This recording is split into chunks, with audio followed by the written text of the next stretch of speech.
Algunas escenas de este programa han sido recreadas.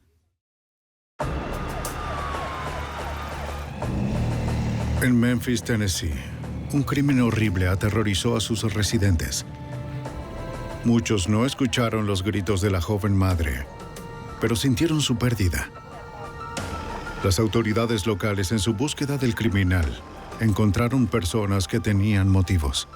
Los investigadores se vieron obligados a considerar si fue un acto aleatorio de violencia o un crimen fríamente calculado. La evidencia se acumula, no hay sospechosos evidentes. Asesino en serie fugitivo. Ted Kaczynski es arrestado.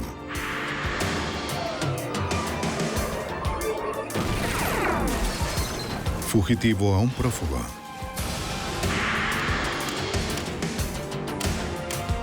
Los archivos del FBI. Cuando una mujer adinerada es secuestrada frente a la casa de sus suegros, a la policía no le faltan sospechosos. La víctima de 25 años dejó un tumultuoso matrimonio, un ex esposo y varios exnovios. Todos estaban en la lista del FBI. Son Jim Kallstrom, exdirector del FBI en Nueva York. Entrevistar a los sospechosos no ayudó a aclarar el caso. Para encontrar a la mujer y a su secuestrador tendrían que comenzar por determinar el motivo. Muerte en el río.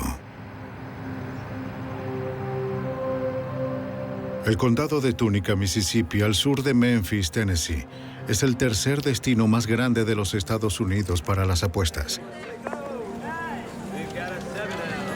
Shannon Sanderson, de 25 años, se había convertido en una clienta habitual. El 19 de abril de 1996, esta ama de casa de las cercanías de Memphis, Tennessee, visitó su casino favorito. Shannon estaba teniendo una buena noche.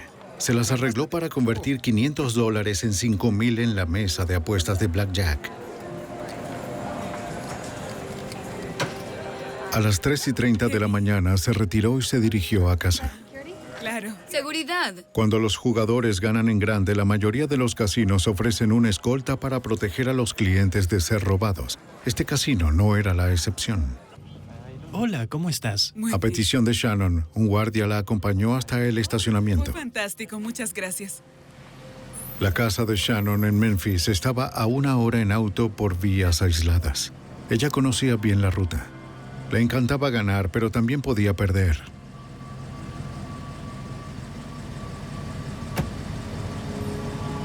Hacía menos de un año se había casado con su jefe, un multimillonario 33 años mayor que ella.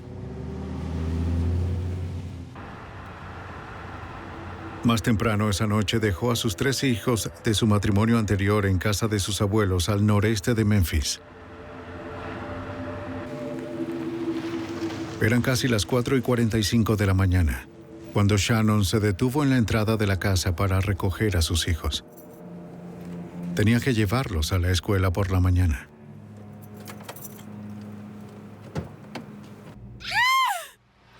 ¿Escuchaste eso? Dentro de la casa, los ex-suegros de Shannon se despertaron por un grito desgarrador. Su ex-suegro corrió a la ventana y vio a Shannon luchando con alguien con una gorra de béisbol. ¿Quién es? Él corrió a ayudarla. Los vecinos también escucharon la conmoción y presenciaron el crimen. En cuestión de segundos, la madre de 3 niños había sido secuestrada a menos de 15 metros de la puerta principal.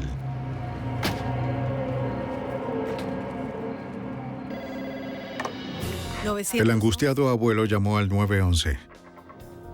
La policía de Memphis fue enviada de inmediato. En los casos de secuestro, una respuesta rápida puede implicar la diferencia entre la vida y la muerte. La policía llegó en cuestión de minutos y entrevistó al ex-suegro de Shannon. El capitán de la policía de Memphis, Richard David Rolson, sargento para el momento, recuerda que el hombre hizo todo lo posible por recordar lo que había visto. Su ex-suegro escuchó una conmoción y vio cómo se alejaba un automóvil. Al mismo tiempo, otros vecinos en la calle escucharon el alboroto, miraron hacia afuera y vieron que se alejaba un auto. Dieron una descripción del conductor y una descripción del auto. Todo esto pasó. A pesar de la luz tenue, los testigos concordaron en que el conductor usaba una gorra de béisbol roja. Pero sus descripciones del vehículo variaban. Algunos lo describieron vagamente como oscuro y deportivo. Sí. Otro testigo estaba seguro de que era un Chevy Beretta vino tinto. Bien dejó a los niños sola, así que... Ninguno pudo describir la cara del conductor. distinguirlo.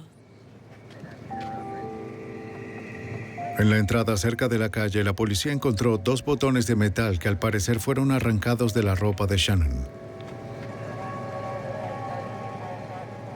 Cerca encontraron una uña artificial.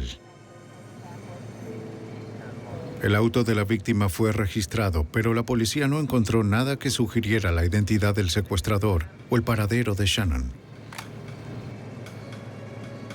Su ex-suegro la había visto esa misma tarde cuando dejó a los niños.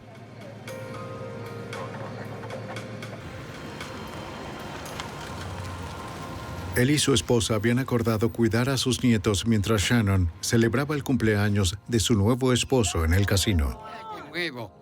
Señor, es bueno verlo. Vamos, Su cariño, exnuera se vamos. había divorciado de su hijo hacía menos de un año, Hola, Bien, hombrecito. aquí está el abuelo. pero su relación siguió siendo amistosa y ella lo visitaba con los niños a menudo. Deben portarse bien, ¿de acuerdo? El ex-suegro de Shannon le dijo a la policía el nombre del casino donde ella y su nuevo esposo solían ir a jugar. El casino confirmó que ella estuvo allí y que había ganado $5,000, pero nadie pudo decir si estaba con alguien en particular. Más tarde ese día, la noticia del secuestro de la madre de 3 niños, a unos pasos de donde dormían sus hijos, horrorizó a los residentes del lugar, de acuerdo al fiscal del distrito de Memphis, Jerry Kitchen. Parecía ser una persona muy consciente de la educación de sus hijos, puesto que regresó a Memphis solo para recoger a sus hijos y asegurarse de llevarlos a la escuela. La policía de Memphis interrogó al ex esposo de Shannon, quien era el padre de los 3 niños. No, señor. Bien, sí, espere. Cariño, ¿puedes dejarme un momento con el caballero? Gracias, cariño. Estaba trabajando cuando ocurrió el secuestro frente a la casa de sus padres. Aunque su relación con Shannon había sido tormentosa, siguieron casados durante casi 8 años. Cuando comenzó a trabajar con el Al final se divorciaron después de que Shannon se enamoró de su actual esposo. llamé por la noche. La policía de Memphis no quiso eliminarlo como sospechoso tan pronto en la investigación, a pesar de que la coartada del ex esposo de Shannon era sólida. ¿Quién sabe la razón por la cual las personas se divorcian? Siempre hay. Nunca he sabido de un buen divorcio. Ella le hacía pagar una manutención aun cuando estaba casada con un millonario. Que viniera. La policía acudió a su actual esposo para saber más. Es difícil, pero apreciamos... Como era multimillonario, consideraron la posibilidad de que Shannon hubiera sido secuestrada para pedir un rescate. Era propietario de una gran empresa de seguridad en Memphis y era bien conocido. Todos querían ayudarlo porque lo conocían o sabían de él. Y como tenía mucho dinero, podía ser un objetivo perfecto para chantajearlo por dinero. mis hijas. Hasta ese momento no había recibido ninguna llamada o carta de rescate. Había estado alterado desde que lo despertaron a las 5 de la mañana con la noticia del secuestro de su esposa. Por desgracia, la última vez que hablaron esa noche, discutieron. Ella estaba haciendo. ¡Cumpleaños feliz! Era su cumpleaños número 58 y sus hijas adolescentes de un matrimonio anterior se habían acercado para celebrar. ¡Cumpleaños feliz! Esa misma noche, su esposa Shannon había planeado llevarlo al casino.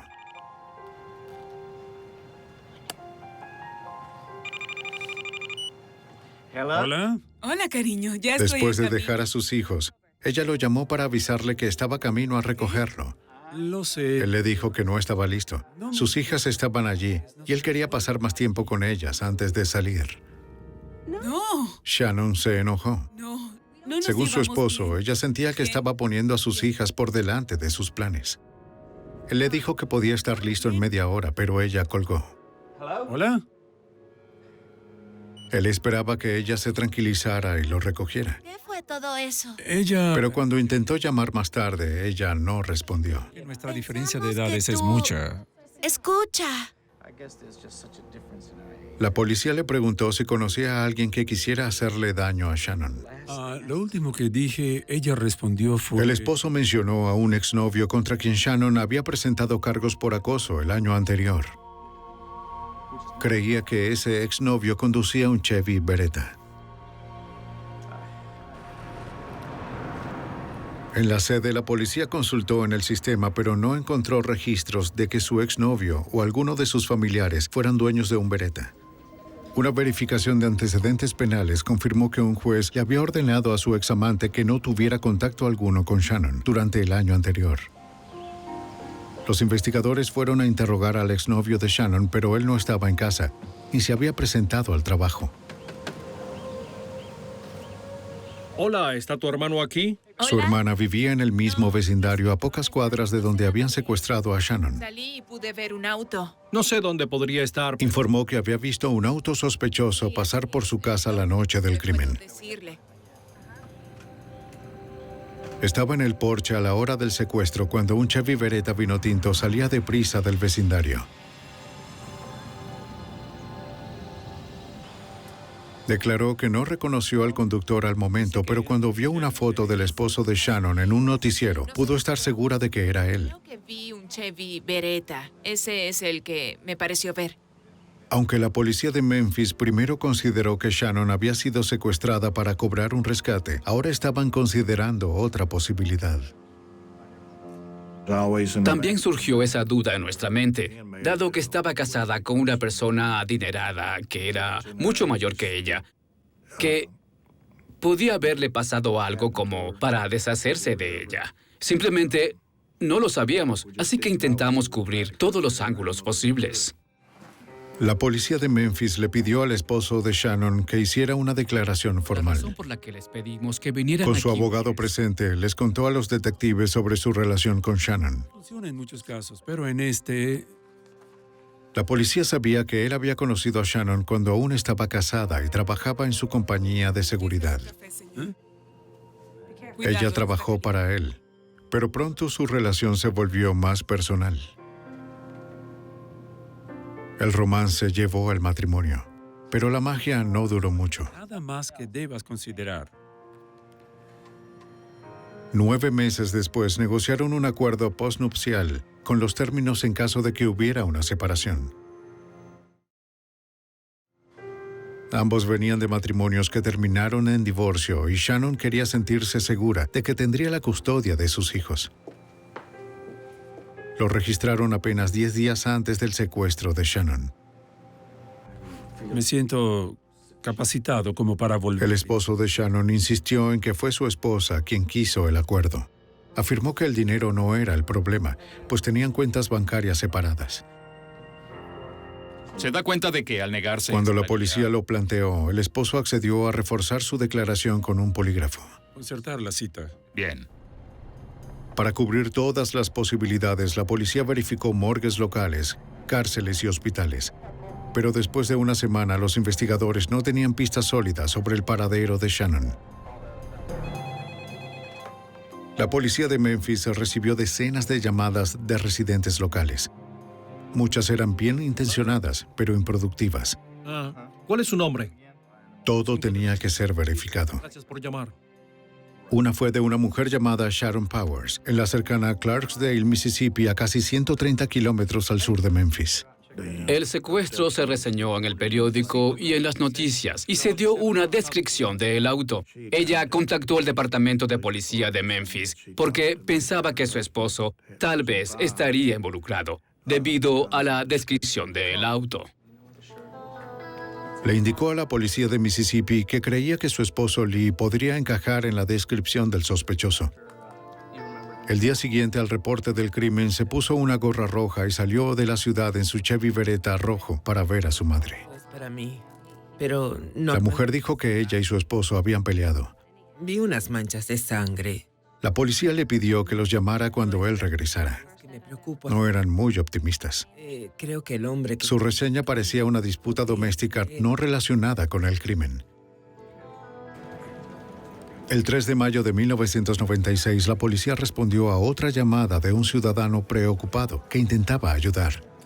En un casino en el condado de Tunica, Mississippi, un testigo creyó ver a Shannon Sanderson, vestida como empleada de un casino. ¿Le puedo ayudar? Cuando un oficial se le acercó, comprobó que era un caso de confusión de identidad. Fue una llamada más entre cientos de pistas falsas que frustraban la investigación. Muchas gracias por su llamada. Después de 2 semanas de búsqueda, los investigadores locales seguían sin encontrar a la madre desaparecida. Su familia solo tenía la esperanza de que aún estuviera viva. En la primavera de 1996, la policía de Memphis continuó la búsqueda de Shannon Sanderson, de 25 años de edad, quien había sido secuestrada frente a la casa de sus ex-suegros.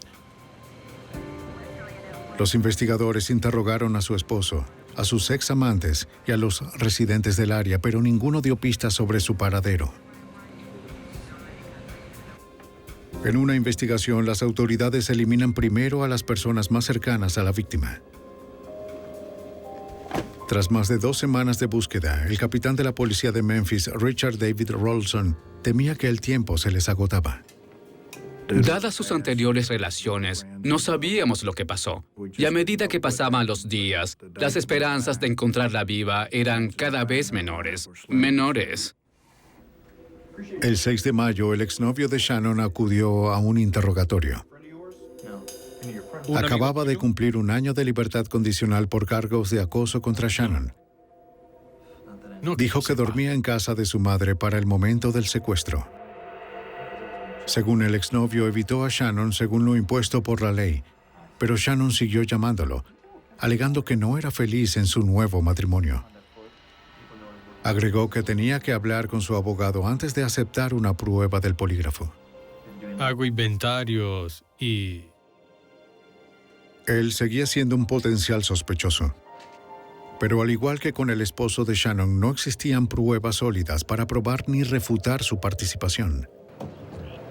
Luego, el 9 de mayo de 1996, casi 65 kilómetros al sur del lugar donde Shannon fue secuestrada, los alguaciles del condado de DeSoto, Mississippi, fueron llamados a una parcela rural en la ciudad de Eudora.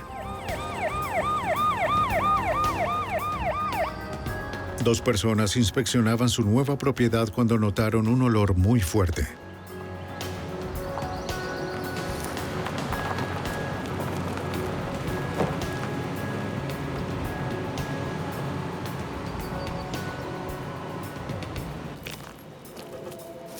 Entonces descubrieron el cuerpo en descomposición de una mujer. Los técnicos en escenas del crimen del condado de DeSoto establecieron una cuadrícula alrededor del área. Hicieron una búsqueda en línea para ubicar cualquier posible pista. Etiquetaron y registraron cada objeto que encontraron cercano al cuerpo. A unos 5 metros de distancia encontraron un zapato de tacón de mujer.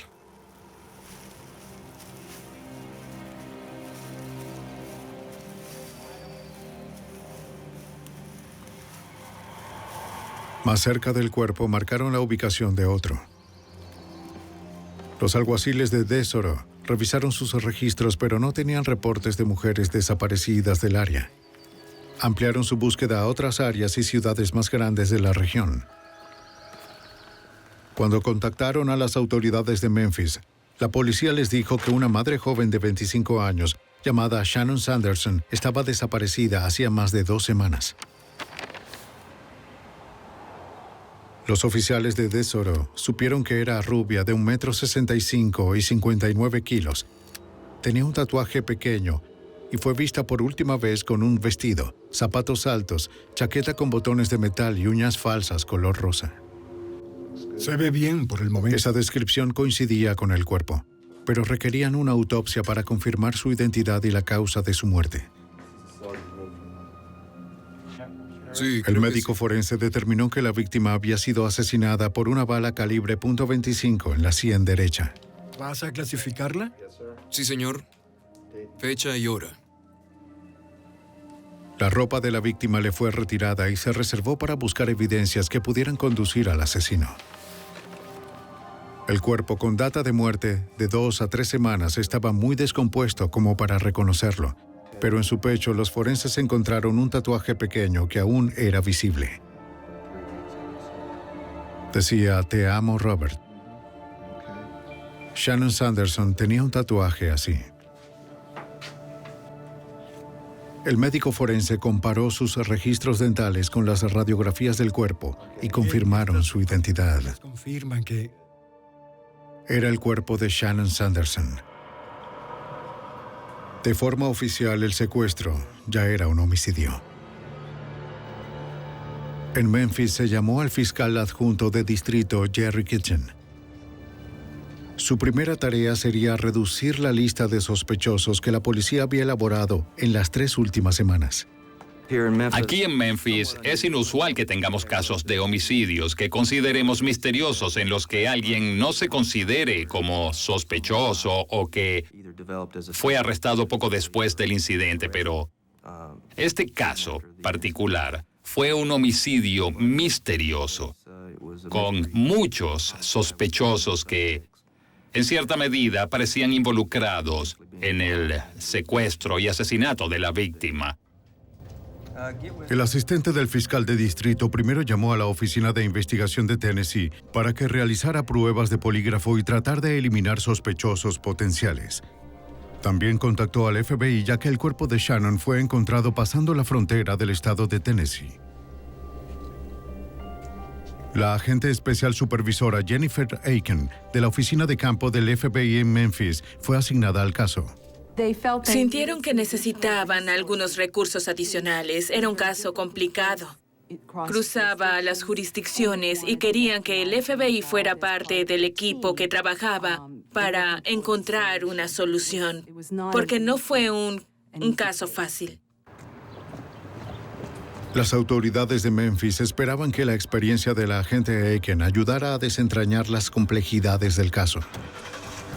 A los residentes locales les atemorizaba que el asesino de Shannon estuviera suelto, sin saber si o cuándo volvería a atacar. Vea ese árbol de allí, Brian. Creo que... En la primavera de 1996, el cuerpo de Shannon Sanderson, de 25 años, madre de 3 hijos, fue encontrado en Eudora, Mississippi, a 64 kilómetros de su hogar en Memphis, Tennessee. El FBI, junto con los investigadores estatales y locales, necesitaba acortar la lista de sospechosos, que incluía al esposo de Shannon y a sus ex amantes. El fiscal de distrito Jerry Kitchen esperaba que las pruebas de polígrafo ayudaran con la búsqueda. Esta investigación fue difícil, pues había muchos sospechosos en este caso en particular. A través de su vida, la víctima se había divorciado. Y, como es natural, en todos los casos de asesinato, nos enfocamos en los familiares, conocidos, parejas o en cualquier relación en la que la víctima se haya involucrado que pudiera llevar a algún conflicto o violencia doméstica.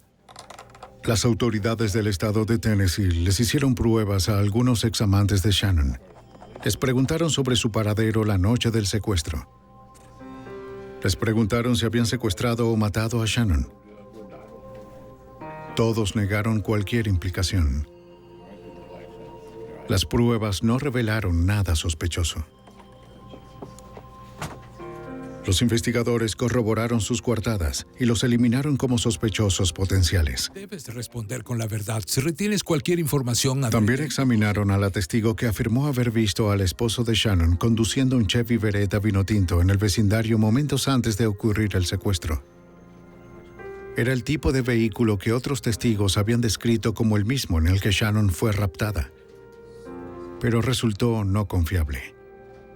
Estos son los resúmenes de todo. Aunque la policía ahora creía que su declaración de haber visto al esposo de Shannon conduciendo el vehículo era falsa, también sabía que el matrimonio breve de Shannon con su esposo había sido complicado.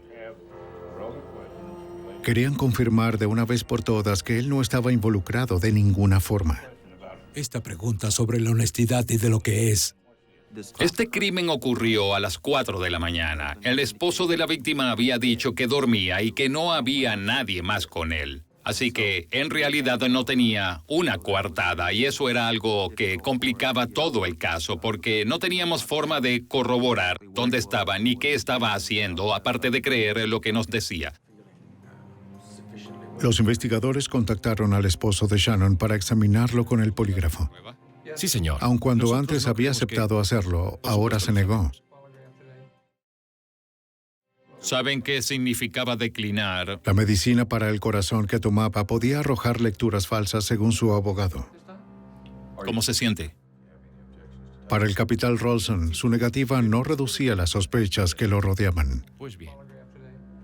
¿Por qué?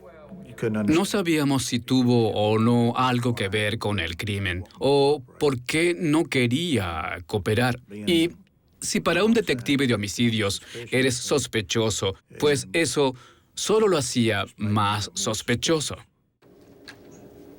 En cuanto a la evidencia incriminatoria, la investigación estaba estancada. La agente especial Jennifer Aiken esperaba reenfocar la investigación al examinar pistas que puedan haberse obviado. Tenemos que considerar todas las posibilidades, y eso es parte de la batalla al principio. No se llega muy lejos cuando especulamos sobre qué tipo de persona podría ser y cuál es su relación o quizás su no relación con la víctima en cuestión. Lo que hicimos entonces fue identificar qué faltaba, qué otras posibilidades aún necesitamos explorar.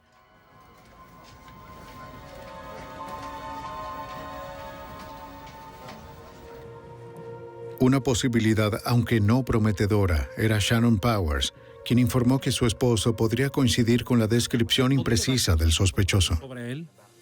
No creo que sea el asesino. Pero ahora no estaba tan segura de su declaración anterior. Está bien. Le dijo a la policía que había exagerado un poco. Sí, lo que reforzó su creencia de que solo había tratado de vengarse de su esposo por dejarla. No pudo haber sido él. Dijo que su esposo se había ido de la ciudad y que habían tenido algunas disputas conyugales. Sentimos que tal vez esa información era en realidad una especie de venganza y que ella estaba tratando de que su esposo, tal vez un hombre inocente, se metiera en problemas. Así que tan solo no sabíamos cuánto peso darle a esta historia bastante conflictiva y poco convincente que ella había contado. Aunque su esposo no era un sospechoso sólido, la policía quiso hablar con él. Se emitió un boletín solicitando a Gerald Lee Powers para ser interrogado en Tennessee. Los agentes del FBI y los investigadores de Tennessee se reunieron para revisar la cinta de vigilancia del casino, de la mesa de blackjack donde Shannon ganó los $5,000 faltantes. Su creciente pila de fichas sin duda la convirtió en un objetivo atractivo. Revisaron la cinta para ver si podían identificar a algún acosador. Pero si esa era la intención del asesino, la agente Aiken se preguntó por qué esperó tanto para atacar. Tenía $5,000 en efectivo. Era claro que había estado ganando por un tiempo y estaba allí muy tarde en la noche. Hubo una serie de factores que hicieron que su visita al casino fuera de alto riesgo. Aún así, el secuestro ocurrió casi una hora u hora y media después de que se fuera del lugar. Teníamos que determinar si tenía algo que ver con su visita al casino. La cinta mostraba a Shannon, pero no revelaba si estaba siendo acosada. Los investigadores aún no estaban cerca de encontrar la verdad. Mientras consideraban qué hacer a continuación, la investigación viró en una dirección inesperada. El 22 de mayo de 1996, cerca de Hebronville, Texas, a más de 1,200 kilómetros de donde ocurrió el secuestro de Shannon, en un Chevy Beretta, un vehículo que se ajustaba a esa descripción huyó de forma errática de un punto de control fronterizo. El vehículo tenía placas de Mississippi. Uno de los guardias de la patrulla comenzó a perseguirlo pensando que el conductor era un criminal potencial o un contrabandista. En mayo de 1996, mientras la investigación del secuestro y asesinato de una joven madre de Tennessee continuaba, agentes de la patrulla fronteriza de Estados Unidos perseguían a un Chevy Beretta vino tinto, con placas de Mississippi, que huía, similar al descrito por los testigos del secuestro. Arrinconado en un callejón sin salida, el sospechoso se resistió. ¡Contra el auto! ¡Contra el auto! Luego retrocedió cuando el agente lo apuntó con un arma.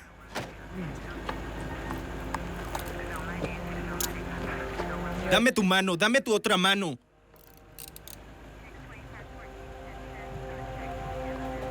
Tenía 14 billetes de $100 en el bolsillo. El conductor dijo que su nombre era Gerald Lee Powers, pero no tenía licencia de conducir para demostrarlo. Una búsqueda superficial del auto no reveló drogas ilegales o extranjeros. Pero en el maletero, los agentes de la frontera recuperaron un arma robada registrada en Arkansas. El auto fue cerrado y permaneció en el lugar bajo vigilancia armada hasta que los agentes del FBI realizaran una búsqueda más exhaustiva. Se contactó al agente especial Evan Ray de la oficina de campo del FBI en Laredo, Texas, pues agredir a un oficial de patrulla fronteriza es un delito federal. El agente Ray confirmó la identidad del conductor cuando supo que Gerald Lee Powers estaba involucrado en otro altercado en la frontera con México. Hablé con funcionarios del Servicio de Aduanas de Estados Unidos, quienes indicaron que habían tenido otro incidente ese día, donde una persona huyó y dejó varios documentos de identificación en el mostrador al salir. Así logramos estar en posesión de varios documentos que identificaban al señor Powers. Al verificar la matrícula, se reveló que el vehículo fue registrado por su esposa Shannon en Clarksdale, Mississippi. El agente Ray también descubrió que Gerald Lee Powers tenía un pasado violento y que era buscado para ser interrogado por el secuestro y asesinato de Shannon Sanderson. Después de contactar a las autoridades de Memphis, viajó a Hebronville para procesar el auto de Powers en el sitio. El Chevy Beretta coincidió con el vehículo que los testigos describieron en el secuestro. Los agentes esperaban que algo dentro vinculara al vehículo y a Powers al asesinato de Shannon Sanderson. Tomaron una sábana y una funda de almohada, junto con la cubierta del maletero como evidencia. Bien, asegura bien todo esto. Lo llevaremos hasta la sede. Cuando reunimos evidencia como esa, no tenemos idea de los resultados de los exámenes de laboratorio al final. Solo tratamos de obtener la mejor y la mayor evidencia posible, dejando al laboratorio hacer su trabajo. Los agentes tenían menos esperanzas de encontrar algo en el interior del auto, pues parecía que lo habían limpiado y aspirado hacía poco. A cientos de kilómetros del equipo de recolección de evidencias más cercano, el agente Ray improvisó con lo que tenían a la mano. Algo que debíamos buscar eran cabellos y fibras por el asiento trasero. No contábamos con el equipo especializado que tenía el de recolección de evidencia. Así que usé un rodillo de pelusa nuevo que tenía en la oficina, del que suele usarse en los trajes, como un tipo de adhesivo.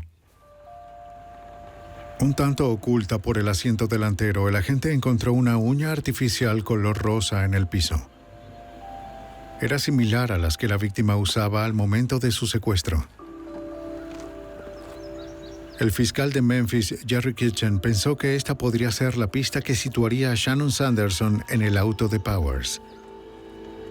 El agente Ray nos llamó y nos dijo que había encontrado una uña en el piso, cerca del asiento trasero del vehículo, que es la parte del auto donde, según la información de los testigos, la víctima pudo ser ubicada cuando fue secuestrada. Las autoridades de Memphis fueron a Laredo para interrogar a Gerald Lee Powers sobre el asesinato. Powers les dijo que no sabía nada más de lo que había oído en las noticias. Admitió haber estado en el casino esa noche, pero se fue temprano para visitar a un vecino enfermo terminal.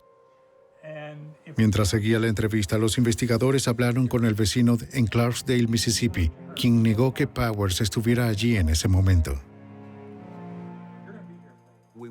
No estábamos muy convencidos de que Gerald Powers fuera el sospechoso, pero vimos como sospechoso que intentara dar una coartada falsa. Y sí, el vecino estaba muy enfermo y podía estar equivocado porque lo visitó en momentos distintos.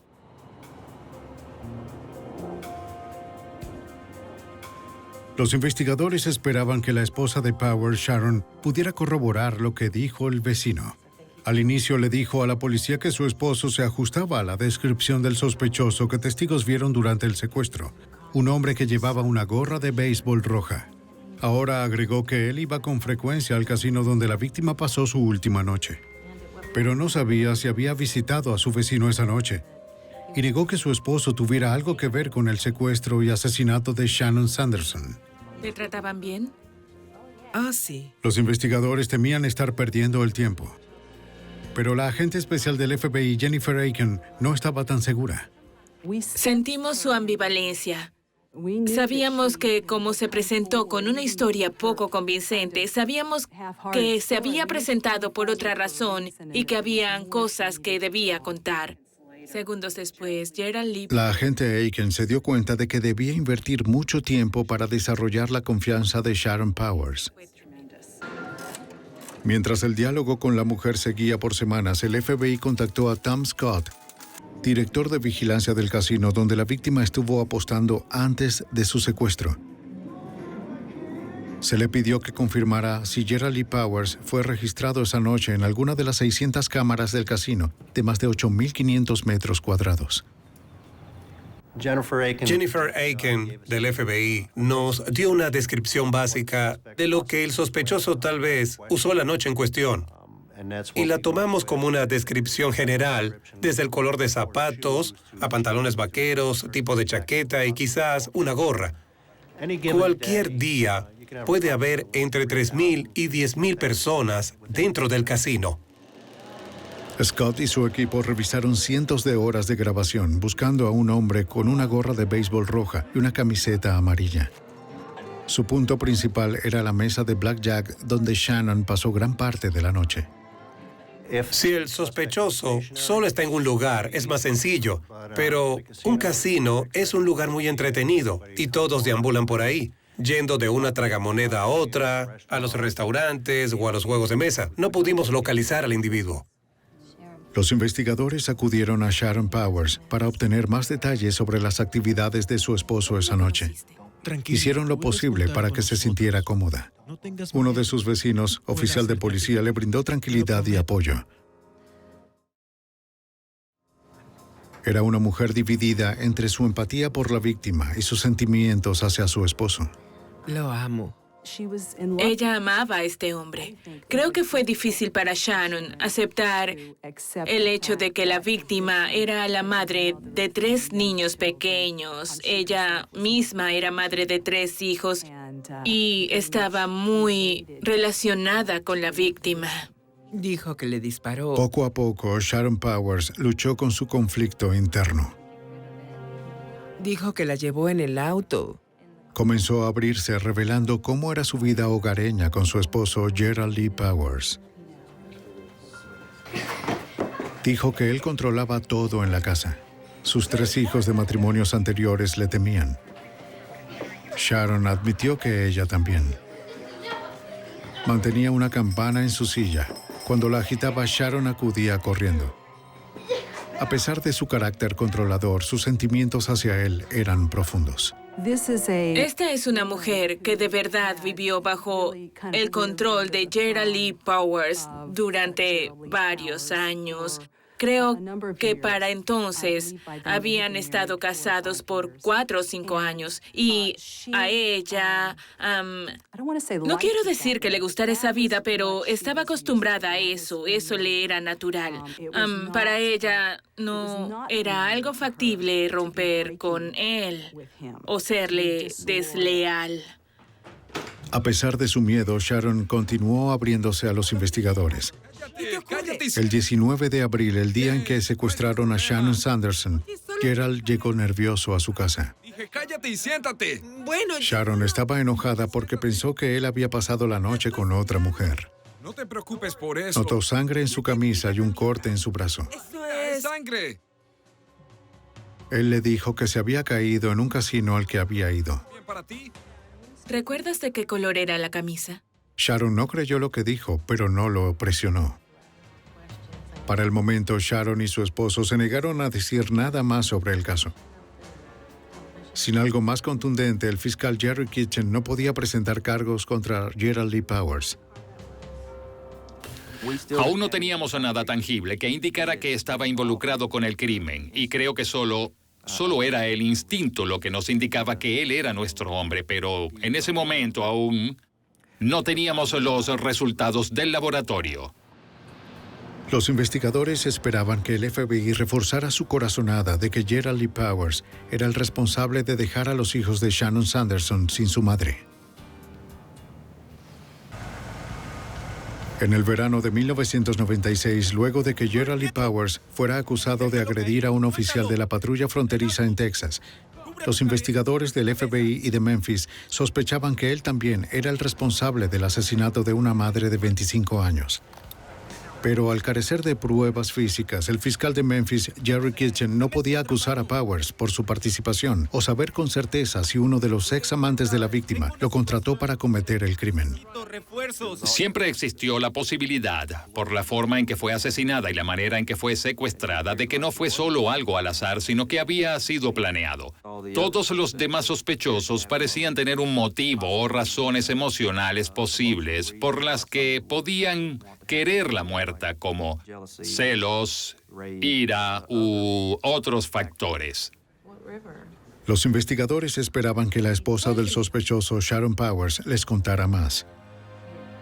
Aunque estuvo reacia al principio, después de muchas reuniones durante varias semanas, Sharon se sintió más cómoda. Al fin se abrió a la agente especial del FBI, Jennifer Aiken.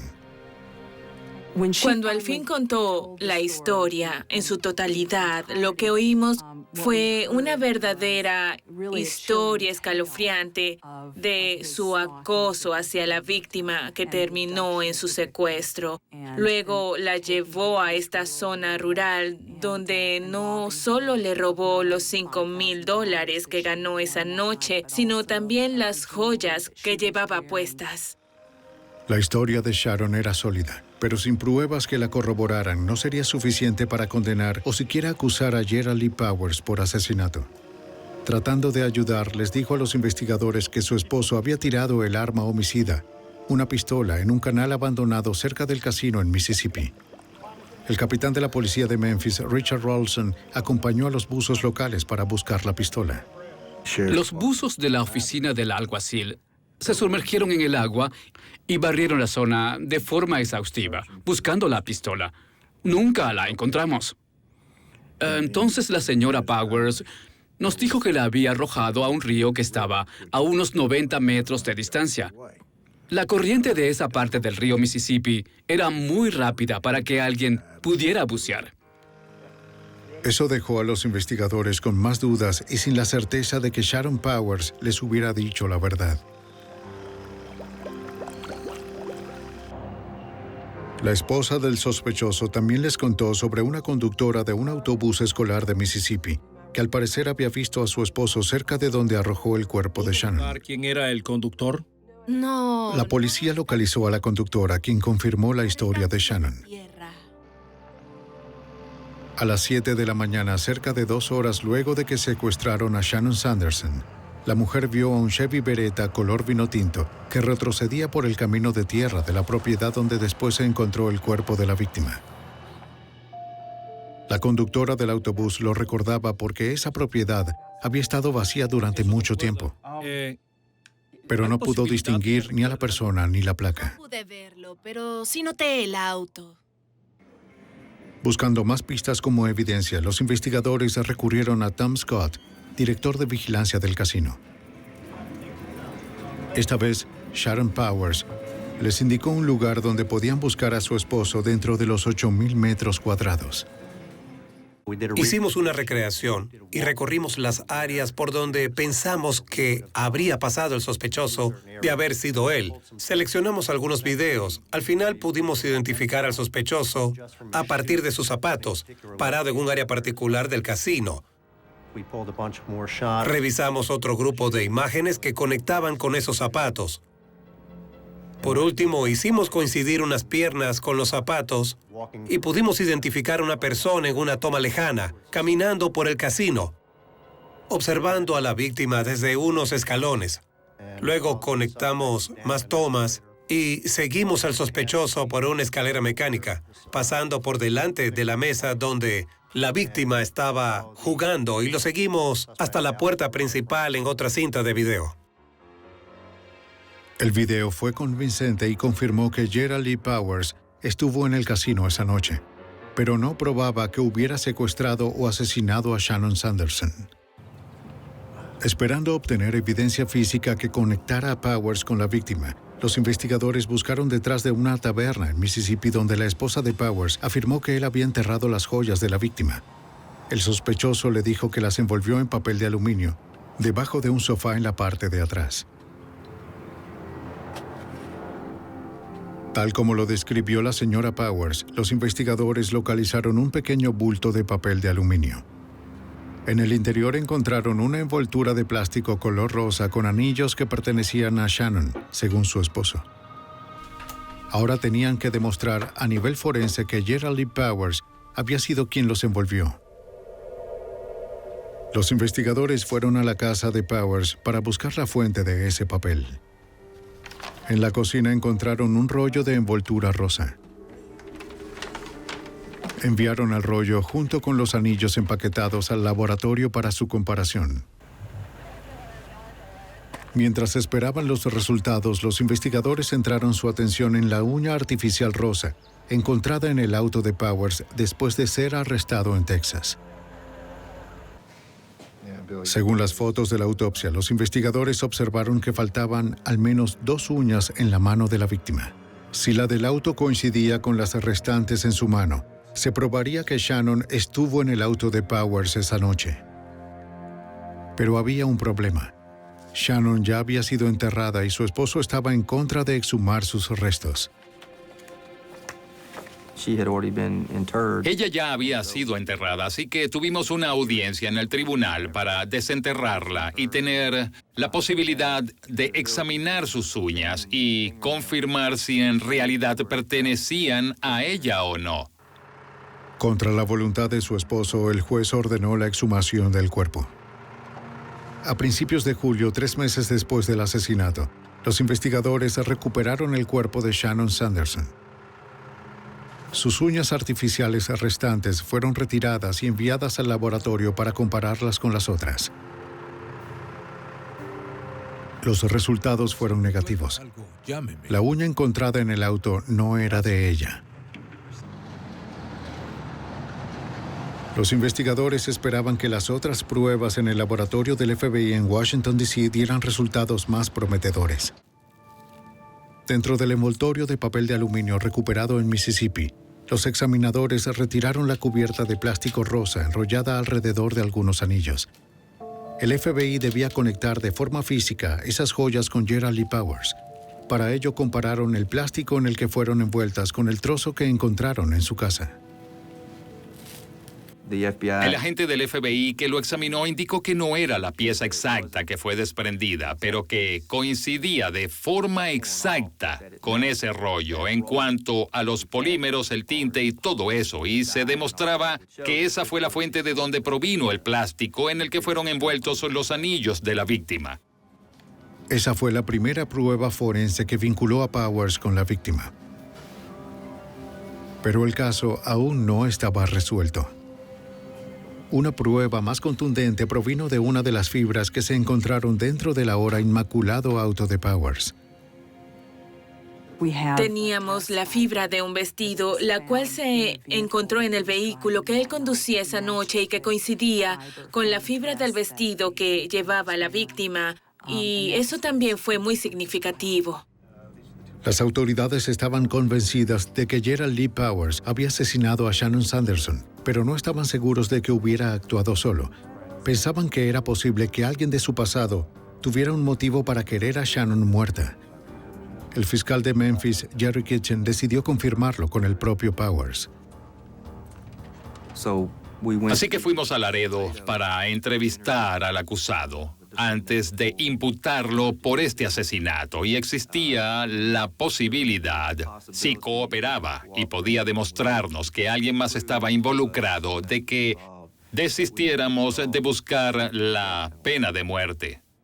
Pero no hubo nada que pudiera proporcionarnos, por lo que entendimos que nadie más estuvo involucrado en el secuestro y asesinato, así que procedimos a acusarlo solo a él. Powers tuvo mucho tiempo para meditar el asesinato. La observó durante varias horas en el casino. Luego la siguió durante otra hora de regreso a Memphis. Tuvo tiempo suficiente para cambiar de opinión. Sin embargo, solo reafirmó su decisión.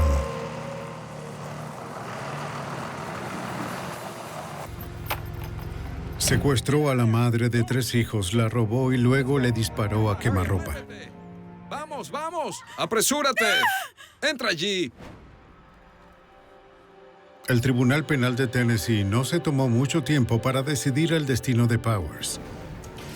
Después de 15 minutos de deliberación, el jurado lo sancionó con pena de muerte por el asesinato de Shannon Sanderson. Gerald Lee Powers espera su ejecución en la Institución de Seguridad Máxima de River Bend, en Tennessee.